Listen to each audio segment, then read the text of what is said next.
ప్రతిఫలం ఎలా వస్తుందంట? దేవుడు యేసుక్రీస్తు వారు చెప్తున్నారు, నా నిమిత్తం అంటే యేసుక్రీస్తు వారి నిమిత్తము దేవుని నమ్ముకున్నందుకు నీ మీదకి నిందలు రావచ్చు, అవమానాలు రావచ్చు, హేళన రావచ్చు, నిన్ను సిగ్గుకరంగా మాట్లాడవచ్చు, అవమానకరంగా మాట్లాడవచ్చు. నువ్వు చేస్తున్న భక్తిని తగ్గించాలని, నిన్ను ఇంకా బలహీనపరచాలని ఈ లోకం అనేకమైన విషయాల్లో నిన్ను కించపరుస్తూ ఉండొచ్చు. ఏంటి ప్రియబిడా, నీ విషయంలో, కుటుంబం విషయంలో, లేకపోతే పిల్లల విషయంలో, భర్త విషయంలో నువ్వు అవమానపడుతున్న దానికి ప్రతిఫలం కాదు. కానీ దేవుని విషయంలో నువ్వు భక్తులు ఎదుగుతున్నా కొద్దీ, ఆత్మీయ జీవితంలో ఎదుగుతున్నా కొద్దీ, నిన్ను ఎవరైనా సరే నిన్ను హింసిస్తుంటే, బాధ పెడుతుంటే నువ్వు ఏ విషయంలో కూడా బాధపడద్దు. ఎందుకో తెలుసా?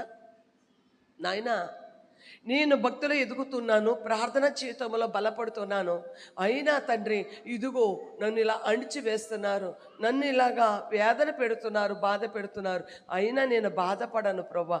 దానికి ప్రతిఫలం ఎక్కడుంది? పరలోకంలో ఉంది. ప్రియబిడా, చాలామంది అవమానపరచవచ్చు. వీళ్ళు భక్తి ఉంటూ ఏదో బైబిల్ ఇచ్చుకొని వెళ్ళిపోతున్నారు, లేకపోతే ఉపవాసం ఉంటున్నారు, లేకపోతే ఇలా చేస్తున్నారు, అలా చేస్తున్నారు, ఏదో హేళన చేయొచ్చు నిన్ను అనుకోని. ఇంకా అనుకుంటేనే మంచిదంట, దానికి ప్రతిఫలం వస్తుందంట. అనుకోకపోతేనే ప్రతిఫలం లేదు. ఏంటి మనల్ని దేవుని నిమిత్తము ఏదో ఒక మాటనో లేకపోతే హింసించో ఏదో ఒక మాట అంటే దానికి అదే మెరుగంట. ఎందుకేనంటే మోషే అదే అంటాడు, నా జనుల నిమిత్తము, నా ప్రజల నిమిత్తము ఏంటి క్రీస్తు యేసు విషయంలో నిందమోయడమే గొప్ప భాగ్యమని ఎంచుకొని తన ప్రజల కోసము ఏంటి రాజభోగమును వదిలిపెట్టి తన ప్రజల కోసం నిందమోయడానికి క్రీస్తు కోసము తనకు తాను తగ్గించుకొని ఎన్ని నిందలు వచ్చినా బాధలు వచ్చినా దానికి ప్రతిఫలము దేవుని రాజ్యములో ఉందని ముందుకు కొనసాగాడు. ప్రియబిడా, ఆత్మీయ జీవితంలో, ప్రార్థనా జీవితంలో వీళ్ళ భక్తి ఏమైపోయిందా, వీళ్ళ యథార్థత ఏమైందా అని అనేక మంది నువ్వు చేస్తున్న భక్తికి ప్రార్థనకు తగిన ప్రతిఫలం అంటే నీకు తగిన ఆశీర్వాదం రాకపోగా నీకు ఇంక ఎదురైతే వస్తుంది, కొన్ని సమస్యలు వస్తున్నాయి, కష్టాలు వస్తున్నాయి. చూచిన వారు కూడా అంటున్నారు వీళ్ళ భక్తి ఏమైపోయింది, వీళ్ళ ప్రార్థన ఏమైపోయింది అని అంటున్నారు. కానీ దాని విషయంలో చింతపడ మాకు. ఎందుకో తెలుసా? దానికి తగిన ప్రతిఫలము పరలోక రాజ్యంలో ఉందండి. దేవుని రాజ్యంలో ఉంటుంది మన భక్తి, మన ప్రార్థన, మన జీవితం. వాళ్ళకేం తెలుసు? ఒకవేళ పడుతున్నావా నిందలు, భక్తులు ఎదుగుతూ కూడా దేవునిలో ఇంకా విశ్వాసం ఉంటూ మంచిగానే జీవిస్తున్నా కానీ నీ మీదకి అనేకమైన నిందలు వస్తున్నాయా, దూషిస్తున్నారా, అయినా కానీ నువ్వు బాధపడ మాకు. ఎందుకో దానికి తగిన ప్రతిఫలము దేవుని దగ్గర ఉందండి.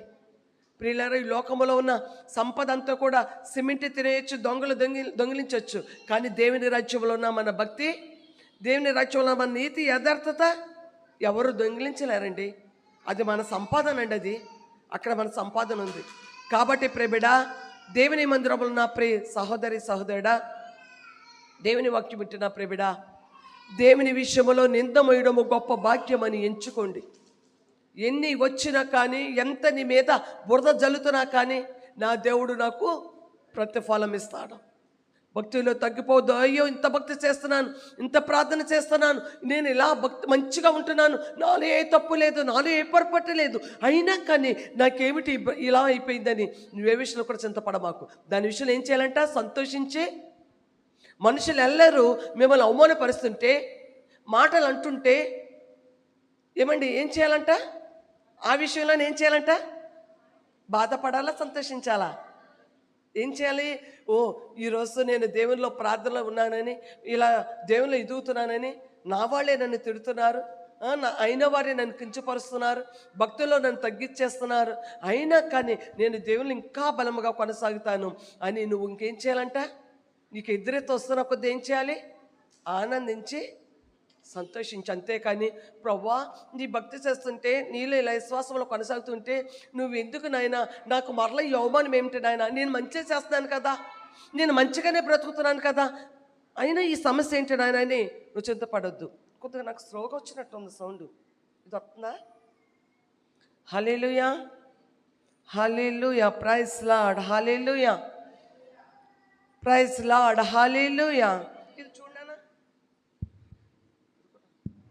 హల్లెలూయా, ప్రైజ్ లార్డ్. అయితే ప్రియులారా, మనం చేస్తున్న భక్తి, మనం చేస్తున్న ప్రార్థన, మన విశ్వాసము ఏ విషయంలో కూడా తగ్గిపోవద్దు. మీకు మొన్న కూడా చెప్పాను, బాధలు, సమస్యలు, కష్టాల్లో వచ్చినా కానీ దావీదు విశ్వాసాన్ని వదిలిపెట్టలేదు.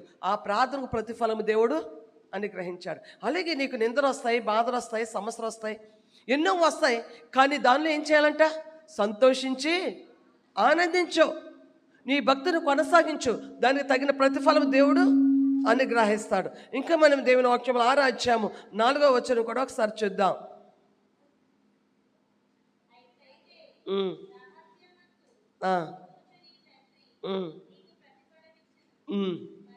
చాలండి. రహస్యమందున్న మన తండ్రి చూసి మనకు ప్రతిఫలం ఇస్తాడు. ముందు ఎక్కడ ప్రతిఫలము, ముందు ప్రతిఫలం వస్తుందని ఎలా తెలుసుకున్నాం? దేవుని విషయంలో, మన దేవుని విషయంలో నింద మోసైనా, బాధలు అనిపించినా, శ్రమలు అనిపించినా దానికి ప్రతిఫలము పరలోక రాజ్యంలో ఉంది.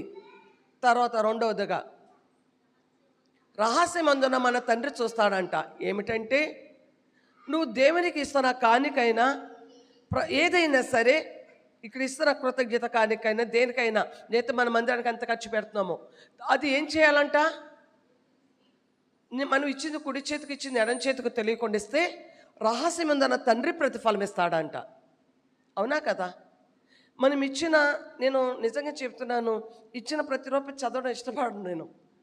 వాక్యం విరోధం అది. ఎందుకంటే మీరు ఇచ్చిన ప్రతి రూపాయి దేవుడికి ప్రతిఫలం కావాలి, దేవుడి నుండి రావాలి మనకి. మనం ఇచ్చేది ప్రతి రూపాయి కూడా రహస్యమందు చూసిన దేవుడు, దానికి తగిన ప్రతిఫలం దేవుడు మరలా ఇవ్వాలి మనకి. అందుకే దేవుని దగ్గర తెచ్చిస్తాం, అందుకే దేవుడికి ఇస్తాం. ఇచ్చిన ప్రతి రూపాయికి కూడా దానికి తగిన ప్రతిఫలం దేవుడు చూస్తాడు. ఇప్పుడు ఇక్కడ ఇస్తున్న మన ప్రతి రూపాయి ఎవరు చూస్తారు? దేవుడు చూస్తాడు. ఎవరు? రహస్యమందు ఉన్న దేవుడు చూస్తాడు అంటండి. అందుకే ప్రియులారా, మనము దేవునికి ఇచ్చిన ప్రతిదీ కూడా, ఏదైనా సరే, కానికైనా, దశమ భాగమైనా, ఏదైనా దేవుని మందిరానికి తెస్తున్నామంటే అది ఎవరు చూస్తున్నారంటే రహస్యమందున్న ఆయన చూస్తే ఆయనే ప్రతిఫలం ఇవ్వాలి. ఇంక ఇక్కడ ఈ లోకంలో ఎవరు ప్రతిఫలం ఇచ్చేవారు ఎవరు లేరు. ఒకవేళ తెలుసుకుంటే, రహస్యమందున్న దేవునికి తెలియకుండా ఒకరికి తెలిస్తే దానికి ప్రతిఫలము లేదండి. కాబట్టి మనము సంఘములకు ఇంకా దేవుని వాక్యాన్ని బట్టి లోపడాలి, ఇంకా దేవుని వాక్యానుసారంగా మనము జీవించాలండి.